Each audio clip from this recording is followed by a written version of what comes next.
မနေ့ညကရှင်ပြိုင်ကစားခဲ့တဲ့ One Championship မှာမြန်မာနိုင်ငံကိုစားပြု3ဦးပါဝင်ကစားခဲ့ပြီး2ဦးနိုင်ရရှိခဲ့ပါတယ်။အဲ့ဒီ2ဦးတွေက2ဦးကတော့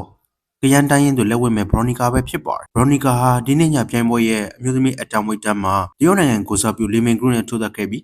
3ချီထိထိုးသက်ခဲ့ရကအမှတ်အဆုံးပြတ်နဲ့အနိုင်ရရှိခဲ့တာပဲဖြစ်ပါတယ်။ပွဲအစမှာတရုတ်ဖိုက်တာလီဟာအပြာတော့ကနေပွဲထွက်လာခဲ့ပါတယ်။ Veronica ဟာအနီတော့ကနေပွဲထွက်လာခဲ့ပြီးတော့ Veronica ရဲ့ပွဲကိုစောင့်ဆိုင်နေကြပရိသတ်ရဲ့အတန်းဟာလည်းသူကွင်းထက်ကိုဝင်လာတာနဲ့တော်တော်လေးကိုဆူညံသွားပါတယ်။ပထမအချီနှစ်ဖက်စလုံးကခြေကန်ချက်တွေစပေမဲ့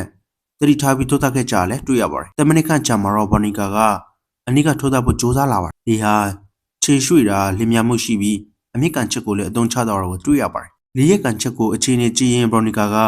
ဘယ်ညာလက်သည့်တွဲလုံးတွေနဲ့ထုတ်ပါတယ်။နှုတ်အပြိုင်ထိုးနေချိန်မှာ Veronica ထပ်ထုတ်လိုက်တဲ့ညာဖြောင်းလက်သည့်ကြောင်းလေးလဲကျပြီးအမှတ်စင်ရေးတွေ့တာခံရပါတယ်။ Veronica ဟာအနိကတွဲလုံးတွေသုံးရင်လီကိုဖြိုးဖို့စူးစမ်းချိန်ပွဲချိန်2မိနစ်ကျော်မှာမထင်မှတ်ထားတဲ့လီရဲ့ဘဲတော့ကောင်တာထိပြီးလဲကျခဲ့တာကြောင့်သူလည်းပြန်ပြီးအမှတ်စင်ရေးတွေ့တာခံရပါသေးတယ်။ပထမအချိန်မှာတော့နှုတ်အစလုံးအမှတ်စင်တစ်ချိန်စီရေးတွေ့ခံရပြီးလီရဲ့ဝက်လက်သေးတွေဟာ Veronica ကိုအခက်အခဲတွေ့စေတာကိုတွေ့ရပါတယ်။ဒုတိယအချိန်မှာတော့တရုတ်ဖိုက်တာလီဟာပိုပြီးတွက်လက်လာတာကိုတွေ့ရပါတယ်။အမြင့်ကန်ချက်တို့ကပါသုံးပြလာတာကြောင့် Veronica သိပ်ပြီးမတိုးတော့ပဲအချိန်ဆောင်ရင်ဘယ်ညာတွဲလုံးတွေကိုထုတ်သုံးပါတယ်။ Veronica ဟာအချိန်ကောင်းဆောင်နေချိန်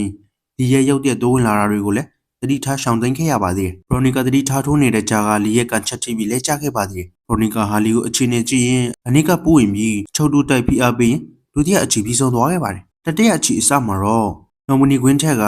ပရိသတ်တွေဟာ Veronica ရဲ့နာမည်ကိုကွင်းလုံးညံအောင်အော်ဟစ်လာကြပါတယ်။ Veronica ဟာတတိယအချီရောက်လာချိန်မှာတတိထားပြီးထိုးတက်တာကိုမြင်ရပြီးလီကတော့အရက်နဲ့လက်တံကွာဟချက်ကြောင်းဝင်းလုံးလိုက်အမြန်ခွာလိုက်နဲ့ထိုးသက်နေရတာပါ။လီရဲ့ဘယ်ညာတွဲလုံးတွေဟာအနိက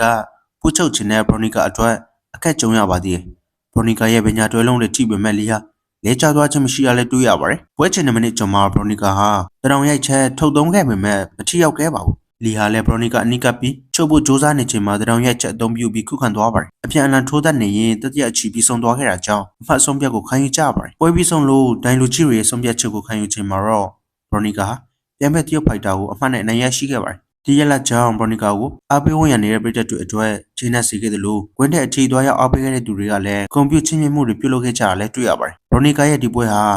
သူ့အတွက် One Championship ပြိုင်ပွဲတစ်လျှောက်ဒုတိယမြောက်နိုင်ပွဲဖြစ်ပြီးသူရည်မှန်းနေတဲ့ချန်ပီယံခြေလှမ်းအတွက်လည်းကောင်းမွန်တဲ့အထောက်အပံ့ဖြစ်စေခဲ့ပါတယ်။မြန်မာအမျိုးသမီးဖိုက်တာ Veronica ရဲ့ပြိုင်ပွဲရလဒ်အတွက်အမျိုးသမီးပရိသတ်တူကလည်းသူ့ရဲ့လူမှုကွန်ရက်စာမျက်နှာမှာ